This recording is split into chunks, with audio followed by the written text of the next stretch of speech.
പ്രേംലാലേ, നമ്മൾ ഇന്നത്തെ ദിനപത്രങ്ങളിലെ മാതൃഭൂമിയിൽ ഒരു കാർട്ടൂണ് ഗോപീകൃഷ്ണൻ്റെതായിട്ട് വന്നിട്ടുണ്ട്. അതായത് മമതാ ബാനർജി രാജ്ഭവനിൽ നിന്ന്, ബംഗാളിലെ രാജ്ഭവനിൽ നിന്ന് ഞാൻ ഇറങ്ങിപ്പോകില്ല. അപ്പോൾ സുബേന്ദു അധികാരി ഇങ്ങനെ കയറി ചെല്ലുന്നുണ്ട്. കാർട്ടൂണാണത്.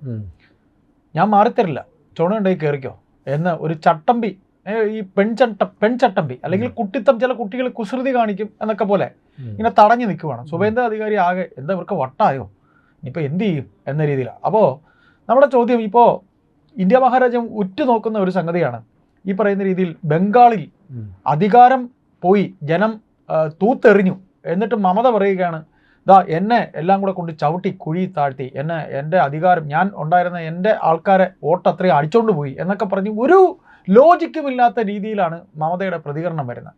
പ്രേമ, ഇത് ചരിത്രവുമായി നമ്മൾ കൂട്ടി യോജിപ്പിച്ച് വായിച്ച് നോക്കുമ്പോൾ ചില സംഭവങ്ങൾ നമുക്ക് ഓർമ്മയിലേക്ക് വരില്ലേ? എന്താ പറയുന്നത് പ്രേം? ഇപ്പോൾ ഈ ചട്ടമ്പി എന്നൊക്കെ പറഞ്ഞപ്പോൾ സാന്ദർഭികവശാലൊരു കാര്യം പറയാം. ഈ ചട്ടമ്പി നാട് സിനിമയിൽ ദശമൂലം ദാമു എന്ന് പറയുന്നൊരു ക്യാരക്ടറുണ്ട്. ഒരു വളരെ പ്രശസ്തമായൊരു മീമുണ്ട്, ഞാൻ പോവില്ല എന്നും പറഞ്ഞ് നമ്മുടെ സുരാജ് വെഞ്ഞാറമൂട് പറയുന്നൊരു ഡയലോഗും ഉണ്ട്. എന്ന് പറഞ്ഞതുപോലെയാണ് തെരഞ്ഞെടുപ്പിൽ തോറ്റ അമ്പി. അപ്പോൾ പിന്നെ അന്തസ്സായിട്ട് അതങ്ങ് രാജിവെച്ചൊഴിയുക എന്നുള്ളതൊരു നടപടിക്രമമാണ്. അത് അവർ ചെയ്തില്ലെങ്കിൽ നിയമപരമായി ഭരണഘടനാപരമായി 5 വർഷം പൂർത്തിയാക്കിയ സർക്കാരിനെ പറഞ്ഞു വിട്ടിട്ട് അടുത്ത സർക്കാരിനെ നിയമിക്കാൻ ഗവർണർക്ക് പരമാധികാരമുണ്ട്, ഭരണഘടന അത് നൽകുന്നുമുണ്ട്. ഇതല്ലെങ്കിൽ തന്നെയും സാധാരണഗതിയിൽ ഗവർണർക്ക് സ്വന്തം നിലയിൽ ഈ അടുത്ത കക്ഷിയെ ക്ഷണിക്കാനും അവരുടെ അവകാശവാദം സ്വീകരിച്ചുകൊണ്ട് സർക്കാർ രൂപീകരിക്കാനായിട്ടുള്ള അനുമതി നൽകുകയും ചെയ്ത് ഭരണഘടനാപരമായി പറഞ്ഞിട്ടുള്ളതാണ്. അപ്പോൾ ഇതിപ്പോൾ മമതാ ബാനർജിയുടെ മസിൽ പിടുത്തം, അത് എന്താ പറയുക, ഈ എല്ലാം നഷ്ടമായി നാണം കെട്ട് മുഖം നഷ്ടമായി നിൽക്കുന്ന അവസ്ഥയിൽ കിട്ടുന്ന കച്ചിത്തുരുമ്പിലൊക്കെ കയറി പിടിക്കുക എന്നതിനപ്പുറം താൽക്കാലികമായ ഒരു പിടിച്ചു നിൽക്കൽ, അതായത് ആളുകളോട് എന്ത് പറയും, ആ ജാള്യതയുണ്ടല്ലോ, അപ്പോൾ അതിൻ്റെ ഇതിൽ കാണിച്ചു കൂട്ടുന്ന ഓരോരോ പരാക്രമങ്ങളായിട്ട് മാത്രം തൽക്കാലം കണ്ടാൽ മതി. മമതയ്ക്ക് ഇനി നിവൃത്തിയില്ല. ഇനിയിപ്പോൾ ചെയ്യാവുന്ന സംഗതി അവർക്ക് വേണമെങ്കിൽ അവരുടെ അണികളെ ഇളക്കി വിടാം. അപ്പോൾ അങ്ങനെയാണെങ്കിൽ അത് വലിയൊരു ക്രമസമാധാന പ്രശ്നം വരും. പോലീസോ പട്ടാളോ ഇറങ്ങി വലിയ പ്രശ്നം ഉണ്ടാകും, ജയിലിലേക്ക് വരെ പോയേക്കാം എന്നൊരു സ്ഥിതിയാണ് മമതയുടെ മുമ്പിലുള്ളത്. അപ്പോൾ ഇനി എന്തുകൊണ്ട് മമതയ്ക്ക് ഈ ഒരു ഗതി വന്നു എന്നുള്ളത് ആദ്യം നമുക്ക് നോക്കണമല്ലോ. മമത ആദ്യമായിട്ടല്ല സുവേന്ദു അധികാരിയോട് തോൽക്കുന്നത്. 2021 നിയമസഭാ തെരഞ്ഞെടുപ്പിൽ നന്ദിഗ്രാമിൽ നല്ല വൃത്തിക്കൊന്ന് തോറ്റതാണ്. 2000 അടുത്ത് വോട്ടിന് സുവേന്ദു അധികാരിയോട് തോറ്റു. പക്ഷെ അന്ന് മമതാ ബാനർജിയുടെ തൃണമൂൽ കോൺഗ്രസ് വലിയ ഭൂരിപക്ഷത്തിൽ ജയിച്ചു നിൽക്കുന്ന സമയമാണ്. മമത മാത്രം അന്ന് തോറ്റു. അപ്പോൾ ഈ പറയുന്ന ഇപ്പോൾ തോറ്റ ഭവാനിപൂർ എന്ന് പറയുന്ന മണ്ഡലത്തിൽ അവിടുത്തെ MLA രാജിവെപ്പിച്ചിട്ട് 6 മാസത്തിനുള്ളിൽ ഉപതെരഞ്ഞെടുപ്പ് നടന്ന് അധികാരം അല്ലെങ്കിൽ ജനപ്രതിയാണെന്ന് തെളിയിച്ചാൽ മാത്രം മതിയല്ലോ. ആ ഒരു സൗകര്യത്തിൽ അവിടെ ഉപതെരഞ്ഞെടുപ്പ് നടത്തി ഏതാണ്ട് 50,000-നടുത്ത് വോട്ടിന് ജയിച്ചു. നമുക്കറിയണം, ഈ ബംഗാൾ എന്ന് പറയുന്നത് ആകെ സീറ്റുകളുടെ എണ്ണം 293 അത്രയും കണ്ടാണ്. 300-നടുത്ത് സീറ്റുകളുള്ള ഒരു ബംഗാളിൽ ഏതാണ്ട് 215 സീറ്റുകൾ, മൃഗീയ ഭൂരിപക്ഷം എന്നൊക്കെ പറയുമല്ലോ. അപ്പോൾ അത്തരത്തിൽ മൃഗീയ ഭൂരിപക്ഷത്തോടെ അധികാരത്തിൽ ഇരുന്നതാണ് തൃണമൂൽ കോൺഗ്രസ്. ആ തൃണമൂൽ കോൺഗ്രസ് ഇപ്പോൾ വന്ന് എത്തി നിൽക്കുന്നത് 80 സീറ്റിലാണ്. പകുതി പോലും പിടിച്ചു നിർത്താൻ പറ്റിയില്ല. ഈ തൃണമൂൽ കോൺഗ്രസിൻ്റെ ഏതാണ്ട് 129 സീറ്റുകളാണ് BJP ഇത്തവണ പിടിച്ചെടുത്തത്. BJPയുടെ ഇപ്പോഴത്തെ സീറ്റ് നില 206 അല്ലെങ്കിൽ NDA സഖ്യത്തിൻ്റെ സീറ്റ് നില 206. അതെ. അപ്പോൾ ഈ തൃണമൂൽ കോൺഗ്രസ് ഇപ്പോൾ അത് വെറും 80 സീറ്റിലായിട്ട് ഒതുങ്ങി. ആ കൂട്ടത്തിൽ 2 സീറ്റ് കോൺഗ്രസ് കൊണ്ടുപോയി. 2 സീറ്റ് ഈ തൃണമൂൽ കോൺഗ്രസിൻ്റെ തന്നെ ഭാഗമായി നിന്നിരുന്ന ഒരു ഹുമയൂൺ കബീർ എന്ന് പറയുന്നൊരു കക്ഷിയുണ്ട്. അദ്ദേഹം ഒരു സ്വന്തമായ ഒരു പാർട്ടി ഉണ്ടാക്കി, അദ്ദേഹവും 2 സീറ്റ് കൊണ്ടുപോയി. ഒരു സീറ്റ് CPM അങ്ങനെ ഒരു ചെറിയൊരു കനൽ അവിടെ കിട്ടി. അപ്പോൾ ഇതാണ് നിലവിൽ തൃണമൂൽ കോൺഗ്രസിന്റെ അവസ്ഥ. അപ്പോൾ ഈ നമുക്കറിയാമല്ലോ, 3 തവണയായിട്ട് 15 വർഷം തുടർച്ചയായിട്ട് ബംഗാൾ അടക്കി ഭരിച്ചിരുന്ന ഒരു പെൺസിംഹം എന്ന് തന്നെ പറയാമല്ലോ, അതായിരുന്നു മമതാ ബാനർജി. തിരുവായ്ക്ക് എതിർവായില്ല, എന്ത് ധാർഷ്ട്യത്തോടെ അല്ലേ, വലിയ ചങ്കൂറ്റത്തോടെ നെഞ്ചും വിരിച്ച് നടന്ന ഒരു അതെ ഈ ഗുണ്ടാരാജ് എന്നൊക്കെ നമ്മൾ കണ്ടിട്ടേ ഉള്ളൂ. പക്ഷെ അവിടെ ചെന്ന് കേട്ടിട്ട് നമ്മൾ ഒരു കാര്യം ഓർക്കുമ്പോഴത്തേക്ക് ചരിത്രം നമ്മൾ വീണ്ടും ചില കാര്യങ്ങൾ അതേപോലെ സംഭവിക്കുന്നു പറയുന്നതാണ്. ഈ ബംഗാളില് CPM ഇതേപോലെയല്ലേ തകർന്നത്? CPM-നെ ഇതേപോലെയല്ലേ തൃണമൂലും കോൺഗ്രസും കൂടെ പണി കൊടുത്തത്? അതായത് ഈ ബംഗാളിൻ്റെ ഒരു പ്രത്യേകതയുണ്ട്. അവിടെ രാഷ്ട്രീയ കക്ഷികൾ എന്നതിലുപരി ഓരോ മേഖലകളിലും ഓരോ പൗരപ്രമുഖരും ഗുണ്ടാ നേതാക്കളും സ്വാധീനം ചെലുത്തുന്നുണ്ട്. അവർക്കൊക്കെ പ്രത്യക്ഷമായോ പരോക്ഷമായോ ഓരോ രാഷ്ട്രീയ കക്ഷികളും പിന്തുണ കൊടുത്തിരുന്നു. അങ്ങനെ ഇവരുടെ മസിൽ പവറിൻ്റെ ബലത്തിലാണ് ഏറെക്കുറെ അവിടെ രാഷ്ട്രീയ തീരുമാനങ്ങളും തെരഞ്ഞെടുപ്പുകൾ പോലും നിശ്ചയിക്കപ്പെട്ടിരുന്നത്. അത് കാലാകാലങ്ങളായിട്ട് നടക്കുന്നുണ്ട്. പക്ഷേ ഇപ്പോൾ കാലം മാറി, ഈ ഇൻ്റർനെറ്റ് യുഗം വന്നു. പുറം ലോകത്ത് എന്തൊക്കെ നടക്കുന്നു, മറ്റു ലോകം എങ്ങനെ വികസിക്കുന്നു, അവിടെ ജനങ്ങൾ എങ്ങനെയാണ്, അവരുടെ ജീവിത നിലവാരം എങ്ങനെ, ഇതൊക്കെ ബംഗാൾ ജനതയെ വലിയ രീതിയിൽ സ്വാധീനിക്കുന്നുണ്ട്. അപ്പോൾ ഇതെല്ലാം തന്നെ ഇപ്പോൾ കൂടാതെ നമ്മുടെ കേരളത്തിലടക്കം പണിക്ക് വരുന്ന ഏറെക്കുറെ ബംഗാളികളാണല്ലോ. അപ്പോൾ ഇവിടുത്തെ സൗകര്യങ്ങളും എല്ലാം അവർ കണ്ടിട്ടാണ്. ഇവിടുന്നൊക്കെ ഏതാണ്ട് 10 ലക്ഷത്തിലധികം പേർ ബംഗാളിലേക്ക് വോട്ടെടുപ്പ് സമയത്ത് തിരികെ പോയി വോട്ട് ചെയ്യാൻ പോയെന്ന്. അവരെല്ലാം ചെന്നത് മുൻകാലങ്ങളിൽ മമതാ ബാനർജിക്ക് കുത്താൻ പോയതാണെങ്കിൽ ഇത്തവണ മമതാ ബാനർജിക്ക് എതിർത്ത് വോട്ട് ചെയ്യാൻ വേണ്ടിയാണ് പോയത്. അതിജീവനമല്ലേ? അതെ. അപ്പോൾ ആ തരത്തിലാണ് അവിടെ പഴയകാല രാഷ്ട്രീയം. ഇനി വരാൻ പോകുന്ന രാഷ്ട്രീയം നേരെ അതിന്റെ ഓപ്പോസിറ്റ് ഡയറക്ഷനിലായിരിക്കും. BJP എന്ന് പറയുന്നത് വികസനം ആണ് അവരുടെ മുദ്രാവാക്യം. അല്ല, ഒരു ഘട്ടത്തിൽ തൃണമൂലുമായി കൂട്ടുചേർന്നുകൊണ്ടാണ് കോൺഗ്രസ് പണി കൊടുത്തത് CPM. ഇപ്പൊ കോൺഗ്രസ് വീണ്ടും തൃണമൂലിന് പണി കൊടുത്തിരിക്കുക. അതെ, ഒരു പരിധി വരെ കോൺഗ്രസിന് ഇതിൽ പങ്കുണ്ടെന്ന് മമതയ്ക്ക് അറിയാം. യെസ്. ഇനിയിപ്പോ കുറച്ച് ചരിത്രവും കൂടി പറഞ്ഞ് നമുക്ക് വർത്തമാനം അവസാനിപ്പിക്കാം. ഇത് മുമ്പ് ഇന്ദിരാഗാന്ധിയുടെ കാലത്ത് അടിയന്തരാവസ്ഥ ഉണ്ടായില്ല. ഇപ്പൊ മമതാ ബാനർജിയുടെ അതേ മാനസികാവസ്ഥയിലായിരുന്നു ഇന്ദിരാഗാന്ധി അവിടെ ഉണ്ടായിരുന്നത്. 1971 ആ സമയത്ത് ഉണ്ടായ ജനവിധി, വലിയ രീതിയിലുള്ള ഭരണവിരുദ്ധ പ്രക്ഷോഭം, ജയപ്രകാശ് നാരായണന്റെ നേതൃത്വത്തിലുള്ള ഭരണവിരുദ്ധ പ്രക്ഷോഭം, അലഹബാദ് കോടതി വിധി, അതായത് ഭരണ സൗകര്യങ്ങൾ ദുരുപയോഗം ചെയ്ത് തെരഞ്ഞെടുപ്പ് അട്ടിമറിക്കപ്പെട്ടു എന്ന തരത്തിൽ കോടതി വിധിയും കൂടി വന്നപ്പോൾ ആ ഒരു പശ്ചാത്തലത്തിലാണ് അടിയന്തരാവസ്ഥ പ്രഖ്യാപിക്കപ്പെട്ടത്. അപ്പോൾ ചുരുക്കി പറഞ്ഞാൽ തനിക്കെതിരെയുള്ള ജനവികാരം മറികടക്കാൻ വേണ്ടി ഉപയോഗിച്ച ഒരു രാഷ്ട്രീയ തന്ത്രമാണ് വാസ്തവത്തിൽ അടിയന്തരാവസ്ഥ. വാസ്തവത്തിൽ അടിയന്തരാവസ്ഥ വരേണ്ട യുദ്ധം പോലെയുള്ള അടിയന്തര സാഹചര്യങ്ങളിൽ ആണ് പ്രഖ്യാപിക്കപ്പെടേണ്ടത്. പക്ഷെ അങ്ങനെയൊന്നും ഇല്ലാതെ രാഷ്ട്രീയ ലാഭത്തിന് വേണ്ടി പ്രഖ്യാപിക്കപ്പെട്ടു. അതിൻ്റെ പേരിലാണ് അന്ന് തൊട്ട് ഇന്ന് വരെ ഇന്ദിരാഗാന്ധി വിമർശിക്കപ്പെടുന്നത്. ഇപ്പൊ സമീപകാലത്ത് മറ്റൊരു സംഗതി ഉണ്ടായി. അത് അമേരിക്കയിലാണ്. അമേരിക്കയിൽ ജോ ബൈഡൻ പ്രസിഡന്റായിട്ട് തെരഞ്ഞെടുക്കപ്പെട്ട സമയത്ത് അതിന് തൊട്ടു മുമ്പ് നമ്മുടെ ട്രംപിന്റെ 1ാം ട്രംപ് ആയിരുന്നല്ലോ. അപ്പൊ ട്രംപ് തൂത്തെറിയപ്പെട്ടു, അദ്ദേഹത്തിന്റെ കയ്യിരിപ്പ് കൊണ്ട്. അപ്പോൾ ട്രംപ് നടത്തിയ പ്രസ്താവന എന്താ? നമ്മുടെ ജനവിധി അത് മോഷ്ടിക്കപ്പെട്ടതാണ്.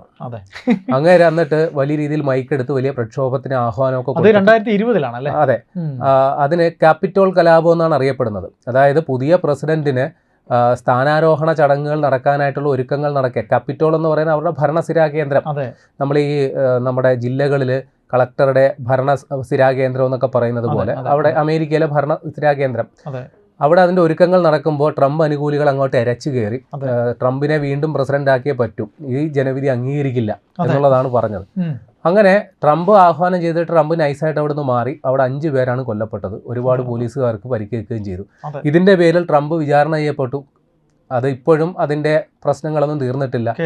ഏറ്റവും ഒടുവിൽ ഇപ്പൊ ട്രംപ് വീണ്ടും അധികാരത്തിൽ വന്നപ്പോൾ പണി കിട്ടിയത് അവിടുത്തെ BBC എന്ന് പറയുന്ന മാധ്യമത്തിനാണ്. കാര്യം ട്രംപ് നടത്തിയ പ്രസംഗം ഇപ്പം നമുക്കറിയാമല്ലോ, ഒരു 1.5 മണിക്കൂർ നടക്കുന്ന പ്രസംഗം അത് മുഴുവനായിട്ട് ടെലികാസ്റ്റ് ചെയ്യാനായിട്ട് ഒരു മാധ്യമത്തിന് സാധിക്കില്ല, വാർത്തയിൽ ഉൾപ്പെടുത്താൻ സാധിക്കില്ല.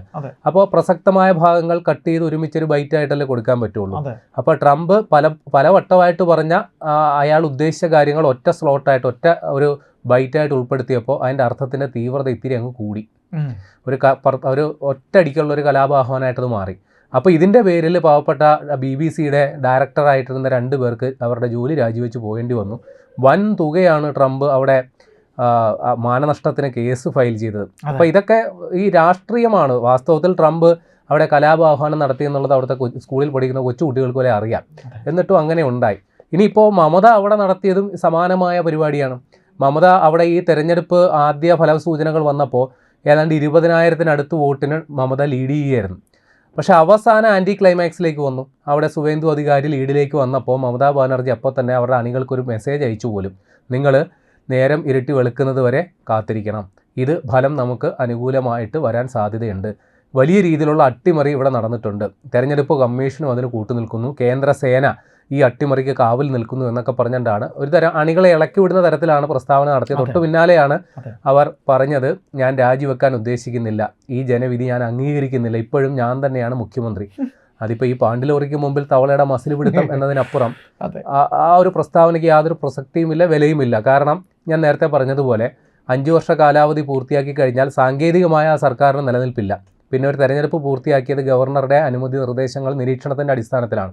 അപ്പോൾ അവിടെ ഒരു മന്ത്രിസഭ തിരഞ്ഞെടുക്കപ്പെട്ടു. അപ്പോൾ ഭൂരിപക്ഷമുള്ള മുന്നണിയെയോ കക്ഷിയെയോ സർക്കാർ രൂപീകരണത്തിന് ഗവർണർക്ക് നേരിട്ട് ക്ഷണിക്കാം, അല്ലെങ്കിൽ ഗവർണറെ കണ്ട് അവർക്ക് അവകാശവാദം ഉന്നയിക്കാം. അതാണ് നിലവിലെ ഭരണഘടന പറയുന്ന ചട്ടം. അതെ. അപ്പോൾ ഇതിനെ വെല്ലുവിളിച്ചുകൊണ്ട് എത്രത്തോളം മമതാ ബാനർജിക്ക് ഇനി പിടിച്ചു നിൽക്കാം, സ്വയം അപഹാസ്യയാകുക എന്നല്ലാണ്ട് അതെ. ഒരു രക്ഷയുമില്ല. ഉള്ള എന്താ പറയുക, നാണക്കേട് ഒഴിവാക്കാൻ വേണ്ടി ചെയ്യാവുന്നത് ഇനിയെങ്കിലും ക്രിയാത്മക പ്രതിപക്ഷമായിട്ട് പ്രവർത്തിച്ച് അടുത്ത തെരഞ്ഞെടുപ്പിൽ ഒരു തിരിച്ചുവരവിന് വേണമെങ്കിൽ ശ്രമിക്കാം. പക്ഷെ അത് വളരെ വിദൂരമാണ്, വളരെ വിദൂരം. ഒരിക്കൽ എത്തിക്കഴിഞ്ഞാൽ പിന്നെ ബംഗാളിന്റെ രാഷ്ട്രീയ ചിത്രം തന്നെ അങ്ങ് മാറി. പക്ഷേ പ്രേമ, ഇതില് ബംഗാളിനെ അവസാന നിമിഷം വരെയും തന്റെ ഈ പറയുന്ന ഈ ചൊൽപ്പടിയിൽ നിർത്താനായി പ്രാദേശികവാദം ഉൾപ്പെടെ എന്തെല്ലാം പയറ്റി എന്നുള്ളത് നമ്മൾ കണ്ടതാണ്. അവിടെയാണ് പ്രധാനമന്ത്രി 10 രൂപയ്ക്ക് അവിടെ തന്നെ ഉള്ള ഒരു മസാല എന്തോ വാങ്ങി കഴിക്കാൻ ഒരു കടയിലേക്ക് കയറി ചെല്ലുന്നു. അപ്പോൾ പ്രധാനമന്ത്രി ഏറ്റവും അടുത്ത് തന്നെ തങ്ങളോട് നിൽക്കുന്നു. ഒരു പ്രധാനമന്ത്രിയാണ്, നമ്മുടെ മഹാരാജ്യത്തിന്റെ പ്രധാനമന്ത്രിയാണ് തന്റെ കടയ്ക്ക് മുന്നിൽ വന്ന് നിൽക്കുന്നതെന്ന് ആ പാൻ വാല. ഇതില് അതിലും വലിയ രൂക്ഷമായ ഒരു തെരഞ്ഞെടുപ്പ് തന്ത്രം അവിടെ വന്നു. ഈ BJP എന്ന് പറയുന്നത് ഈ ഹിന്ദി, അതെ, ആ ഒരു കൾച്ചർ പേറുന്ന പാർട്ടിയാണ്. നമുക്ക് പറ്റിയതല്ല. ബംഗാളി, ബംഗ്ലാദേശ് ആ ഒരു വികാരമൊക്കെ കത്തിക്കാൻ നോക്കി, ചീറ്റിപ്പോയി. അത് മാത്രമല്ല, അവിടുത്തെ ഒരു ക്ഷേത്രത്തിലെ ഒരു മാംസം ഒക്കെ, ഈ മാംസം വരെ വിളമ്പുന്ന പൂജയ്ക്ക് മത്സ്യം വരെ വിളമ്പുന്ന ഒരു ക്ഷേത്രത്തില് അവിടെ നരേന്ദ്രമോദി ചെന്നൊക്കെയാ പറയുന്നത്. അങ്ങനെ വളരെ അതുപോലെ എക്സിറ്റ് പോളിലോ അല്ലെങ്കിൽ പ്രീ പോളിലോ ഒന്നും തന്നെ മമത അല്ല. അവിടെ എൻ്റെ ഏറ്റവും വലിയ അതിൽ എനിക്ക് തോന്നുന്നത് അവിടെ ഏറ്റവും വലിയ ടേണിംഗ് പോയിന്റ് ആയത് SIR നടപ്പിലാക്കപ്പെട്ടതാണ്. ലക്ഷക്കണക്കിന് പേരാണ് അവിടെ വോട്ടേഴ്സ്. 90 ലക്ഷത്തിലധികം, 1 കോടിയിൽ വരെ അത്രയും ആൾക്കാർ ബംഗ്ലാദേശികളുടെ പേരാണ്. അപ്പോൾ തന്നെ ഏതാണ്ട് ഗ്യാസ് പോയിരുന്നു. തീർച്ചയായിട്ടും ആ തന്ത്രമാണ് CPM പ്രയോഗിച്ചിരുന്നതെന്നാണ് നമ്മൾ സംസാരിക്കുന്ന ചില BJP വക്താക്കളൊക്കെ തന്നെ പറയുന്നത്. ഏതായാലും പ്രേമ തന്നെ ആ ഒരു വിഷയത്തിൽ ഇനി എന്താണ് ബാക്കി പറയുന്നത് എന്നുള്ളത്. അതായത് ബംഗാൾ എന്ന് പറയുന്നത് ഇനി പഴയ ബംഗാളല്ല. അത് അവിടുത്തെ രാഷ്ട്രീയം ഒരു ടേണിംഗ് പോയിന്റ് എത്തിക്കഴിഞ്ഞു. ഇതുവരെ പോയിക്കൊണ്ടിരുന്നത് കൃത്യമായൊരു U-ടേൺ എടുത്തു കഴിഞ്ഞു. ദേശീയ രാഷ്ട്രീയത്തിനോടൊപ്പം നിൽക്കുന്ന നിലപാടിലേക്ക് ആ ഒരു പ്രദേശം വന്നു. നേരത്തെ കടുത്ത പ്രാദേശികവാദം വിളമ്പിക്കൊണ്ടാണ്, അല്ലെങ്കിൽ അത് പരമാവധി ആളിക്കത്തിച്ചുകൊണ്ടാണ് അവിടെ ഇതുവരെയുള്ള രാഷ്ട്രീയ പ്രസ്ഥാനങ്ങൾ നിലനിന്നിരുന്നത്, പിടിച്ചു നിന്നിരുന്നത്. അതിൻ്റേതായ എല്ലാ പരിമിതികളും എല്ലാ പോരായ്മകളും ആ സംസ്ഥാനത്തിനുണ്ട് താനും. അതിൻ്റെ പ്രത്യക്ഷത്തിൽ അതിൻ്റെ ലക്ഷണങ്ങൾ നമ്മളത് കാണുന്നുമുണ്ട്. അപ്പോൾ ഇനി രാജ്യം പുരോഗതി പ്രാപിക്കുന്നതിനോടൊപ്പം തന്നെ ഈ ഡബിൾ എഞ്ചിൻ സർക്കാർ എഫക്റ്റ് എന്നുള്ളതാണല്ലോ BJP എടുക്കുന്ന മുദ്രാവാക്യം. അപ്പോൾ അടുത്ത തെരഞ്ഞെടുപ്പിൽ BJPക്ക് പിടിച്ചു നിൽക്കണമെങ്കിൽ തീർച്ചയായിട്ടും അതിൻ്റെ എന്തെങ്കിലുമൊക്കെ ഒരു മാറ്റം അവിടെ വന്നേ തീരും. അതിനനുസരിച്ചുള്ള പ്രഖ്യാപനങ്ങളും പരിപാടികളുമായിട്ട് ഒരു മുന്നോട്ട് പോകുന്ന സാധ്യത അത് തന്നെയാണ്. അപ്പോൾ ഉറപ്പായിട്ടും നമുക്ക് പറയാം, BJP അടുത്ത തെരഞ്ഞെടുപ്പിൽ അഭിമുഖീകരിക്കുന്നതിന് മുമ്പ് അവർക്ക് കൃത്യമായൊരു പ്രോഗ്രസ് റിപ്പോർട്ട് അവതരിപ്പിക്കേണ്ടി വരുമല്ലോ. അപ്പോൾ അതോടുകൂടി പൂർത്തിയാകുമ്പോൾ തീർച്ചയായിട്ടും അവിടെ ഈ പ്രാദേശിക രാഷ്ട്രീയ കക്ഷികൾക്ക് അവരുടെ പ്രസക്തി തീരെ ഇല്ലാതാകുന്ന ഒരു സാഹചര്യത്തിലേക്ക് എത്തും. അല്ലെങ്കിൽ എന്തെങ്കിലും മഹാത്ഭുതങ്ങൾ അവിടെ സംഭവിക്കണം. BJP അവിടെ രൂപീകരിക്കുന്ന സർക്കാർ പരാജയമാകുന്ന അസാധാരണമായ രാഷ്ട്രീയ സാഹചര്യം ഉണ്ടായാൽ മാത്രമേ ഇനി മമതാ ബാനർജിക്കൊക്കെ പ്രതീക്ഷയുള്ളൂ. അതേപോലെ CPM അവിടെ അപ്രസക്തമായി. കോൺഗ്രസ് നേരത്തെ ഉണ്ടായിരുന്ന പ്രബല രാഷ്ട്രീയ കക്ഷി തന്നെയാണ്, പക്ഷെ അവരും ഇപ്പോൾ അവിടെ അസ്തിത്വം ഇല്ലാത്ത അവസ്ഥയിലാണ്. അപ്പോൾ ചുരുക്കി പറഞ്ഞാൽ ഇനി ഒരു 10-30 വർഷത്തേക്ക് ബംഗാളിൻ്റെ കാര്യത്തിൽ ഒരു തിരിച്ചുപോക്കില്ല എന്ന് തന്നെ അടിവരയിട്ട് പറയേണ്ടി വരും. അതിന് കുറച്ചുകൂടി ആക്കം കൂട്ടുന്ന തരത്തിലാണ് മമതാ ബാനർജി ഇപ്പോൾ നടത്തിക്കൊണ്ടിരിക്കുന്ന ഈ പൊറാട്ട് നാടകം.